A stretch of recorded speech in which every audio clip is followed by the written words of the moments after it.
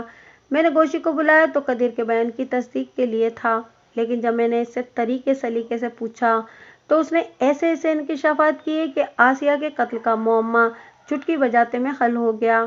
گوشی کی تصدیق نے قدیر کو بے گناہ اور لیاقت کو گناہ گار ثابت کر دیا تھا۔ لیاقت نے زیادہ پیسوں کا لالچ دے کر گوشی سے اپنا کام نکلوایا تھا۔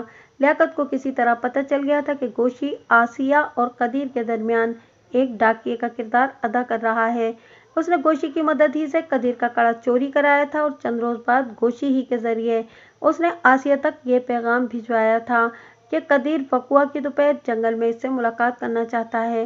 آسیہ چونکہ گوشی پر پورا بھروسہ کرتی تھی، وہ اس کی طرف سے دھوکے کا تصور بھی نہیں کر سکتی تھی، لہٰذا وہ قدیر سے ملنے جنگل میں پہنچ گئی، جہاں لیاقت علی چھپ کر اس کا انتظار کر رہا تھا۔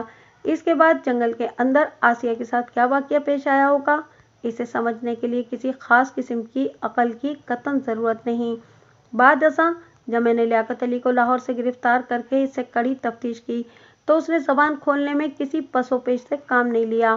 وہ اپنی مخالفت میں چلنے والی ہوا کو محسوس کر چکا تھا، لہٰذا اس نے عافیت اسی میں جانی کہ اپنے جرم کا اعتراف کر لے۔ میں نے آخر میں اس فرزند دروغ سے ایک سادہ سا سوال کیا، تم نے یہ سب کیوں کیا؟ میں آسیہ کو سمجھا سمجھا کر تھک گیا تھا۔